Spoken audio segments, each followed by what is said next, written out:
everybody, and welcome to another IELTS Learning Tips video. And today I want to talk about planning, continuing the theme of planning from last time. So last time we talked about planning writing, and I want to talk to you about making your whole IELTS preparation plan this time. And this is really something I've observed from my successful students. So those students that did, very serious, dedicated study and how they worked. And of course, they are the students that went on and they were successful very quickly. And so I've looked and observed what they did and how they worked over the years that I've been a teacher, which is probably over 40 now. It's a long, long time. And in that time, I've seen students who've been hugely successful.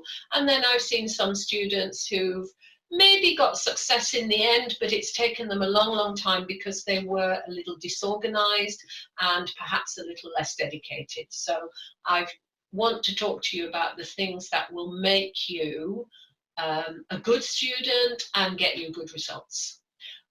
So just a reminder before that of my website, IELTSlearningtips.com. There should be a link at the bottom here, and my Facebook group, which is IELTS Band 7 and 8 tips and network tips and strategies. So I'd love to see you in either or both of those places.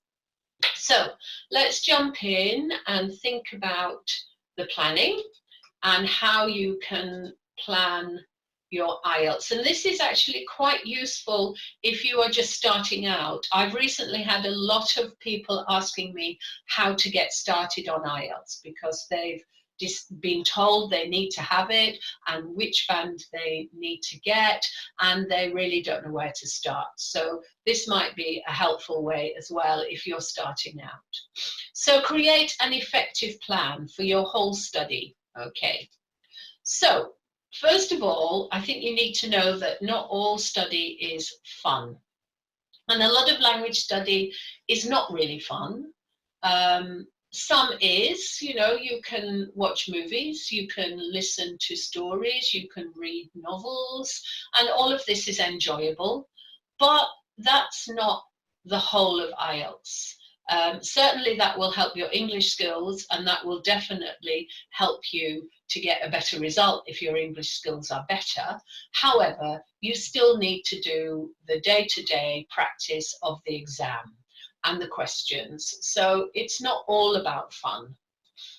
Okay, and it requires, when you're learning any language, and remember, and I think a lot of people often forget this, that IELTS is a language exam.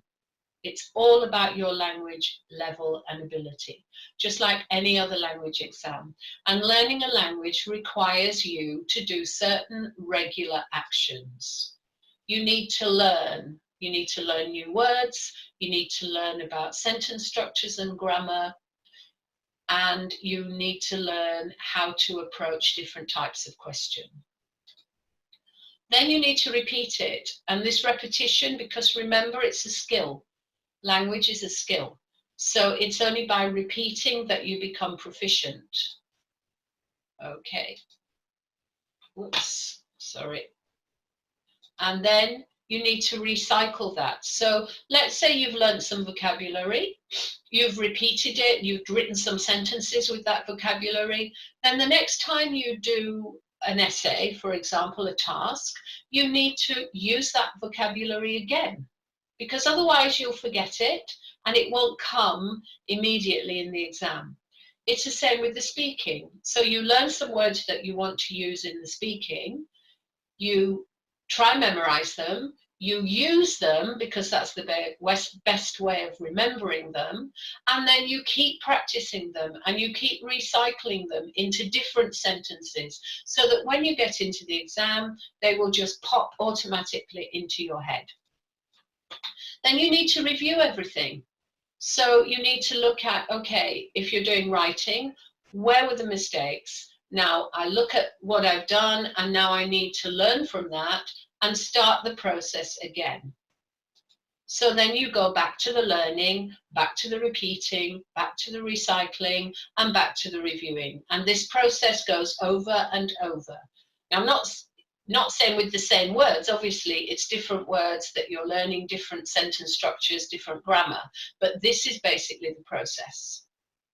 And then it will keep developing and improving, and you'll feel that you're making progress, and then you'll hit a buffer. Now that buffer is a plateau. And that plateau may last for a little while where you feel I'm not improving, nothing's changing, nothing's getting any better. And then suddenly it will go up. And then you have to do the process again until you reach the next plateau. That's the way it works. Now, as well as language learning, people have different styles of learning. So some of you may like to learn in a different way from somebody else. So some of you might like reading. I know I have a student at the moment and she always asks me for a transcript for the listening because she responds very well to text. Others respond better to video. So I'm pretty sure a lot of you that are watching this video now like to learn through video. So you're visual learners, and that's absolutely fine, so long as you translate that learning into some kind of physical writing and reading, because you can't get away from it totally. But maybe your first place to go is to a video. Others prefer listening. So some people like to do an audio form. I know people who like to turn things into an audio so they can listen to them in the car or on the train or on a bus. And some people are quite tactile, and video for them is too distant. They like to hold something, they like to hold a book, or they like to physically hold a pen and write things down. I always like to make notes. If I'm watching a video, I will always make notes on it. So those are different styles of learning. And you need to adapt your style so that you can go to your primary way of learning, but also make sure you include the others as well, because IELTS, being a language exam, covers all the different areas. So you have to do listening, you have to do reading, you have to do writing, which covers all of those. And you also have to speak, which is a bit more of a visual thing, because you have to respond to the body language and the facial expressions of the examiner, and they will respond to yours. Okay, so are you the kind of person that likes to use a notebook and a pen and paper? Or do you prefer to have electronic notes in your mobile phone or on your laptop? Do you like to do your practice online? Do you like to put the text up online, the reading text? Or do you prefer to type your writing rather than handwrite it? It's all fine, so long as you are prepared with the exact way you're going to do it in the exam. And now, of course, you have the computer-based exam. So if you are a person who prefers to interact with the screen, that might be the best version of the exam for you. Okay, so I'll mention that. So these are the different things that you can do which will address your style, or which will be compatible with your style. All of them are fine, so long as you do them regularly, little and often, and you cover all the parts. Okay, so what does it take to be a serious student? So we now know how to learn language. We now know about our learning style and which things we prefer to do. And now we need to be serious about our practice so that we're dedicated and we practice regularly. So make sure before you start, you get what you need. So that means you need some sort of IELTS books. They might be online or they might be physical books. You probably need some sort of dictionary and some sort of grammar resource. So get it all together before you start. Make a plan. So how much time have you got to study every day? And then organize your study plan. So each day, make sure that you cover something. So maybe one day you might focus on reading, another day on writing, or maybe you prefer to do them in two, so you might do reading and writing one day and listening and speaking another day. Make sure you cover everything, but make sure you have a fixed time or a fixed number of hours. It doesn't have to be the same time every day, obviously it fits in with your other activities during the day, but make sure you do something every day and cover all the areas. Okay, you have to do that. Don't forget about grammar. Don't forget about vocabulary, punctuation, pronunciation. So, you know, these things are all components of the IELTS modules. And organize your time well so that you know that at 9 o'clock on a Monday, you've got half an hour or an hour to do your IELTS. And unless something untoward happens, keep with that, stick with that time. And do monitor your progress. Make some notes, keep a diary. So today I did a reading test. Passage 1, I got all but 1 wrong. Passage 2, I only made 2 mistakes, but passage 3, I got half of it wrong. And these are the questions that I got wrong. Yes, no, not given, or multiple choice, or summary writing, whatever it is. Write down what you got wrong, and that's where you need to focus. And if you do this and you address those points, then you'll soon be able to improve across the board. Okay, so now we've got our learning style, we know how language learning works, and we've got our overall plan for the timetable and the monitoring that we're going to do. So now we need a balance between how much is IELTS and how much is general English. So you do need both. I find more and more with students who are at band 7, 7.5, I am going back to grammar. I am going back to vocabulary development. I am going back to punctuation and those things, because, you know, these are the things that will make you get a band 7. It's not just going through the motions. You need more of the English language. So practice your reading and listening, practice your speaking and writing, but also get exposure to everyday language. So that means, as well as doing your IELTS stuff, you need to be expanding. So listen to the radio or podcasts, watch movies and TV, speak to friends online and offline. Try to do some general reading, not just IELTS reading. All of this will be very helpful for your vocabulary, for your speaking, and for your writing.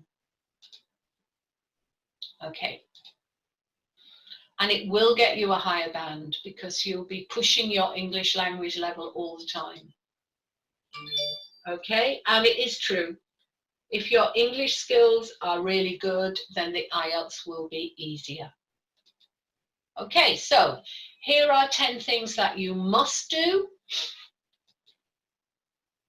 Do have somewhere to put new language. So it could be your phone, could be your laptop, could be a notebook. Do have a plan and keep a record of your day-to-day study and your challenges, and also the good things. You know, if one day you get 35 out of 40 for your reading, write it down and celebrate it. Do have access to an English dictionary. It's really important, because if you go to your language plus English dictionary, you'll find that it will give you a lot of synonyms that maybe are not appropriate because they're too informal or because they don't actually have the right meaning. So it's best to use an English and some sort of grammar resource. That could be a book or it could be an online resource. Okay. Find somewhere that you can ask questions. So that could be a teacher if you're in a class, but it could be an online group or something like that if you are not. Okay? All of this is around you. It's so accessible. When I first started teaching in the late 1970s, there was nothing. There was nothing at all around. It was very difficult to find materials. And even as a teacher, we had to make our own materials. We had to make flashcards and things. It was difficult to get books. It was difficult to find these resources. Now they are everywhere. It is so easy.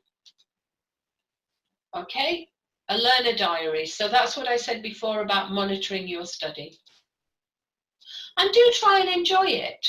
You know, some of it you may not enjoy. If you like listening, you'll enjoy the listening. But if you don't like reading, you may not enjoy the reading. But you still have to do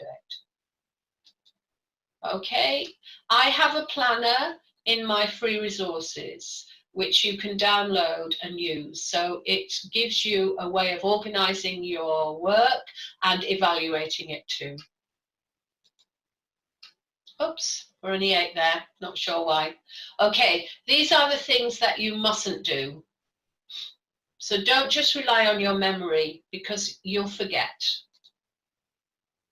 Don't miss any opportunity to learn a new word. If you hear a new word, try and just write it down. Don't worry about your spelling, just write it down as you hear it and check it later. Don't be afraid to ask for help.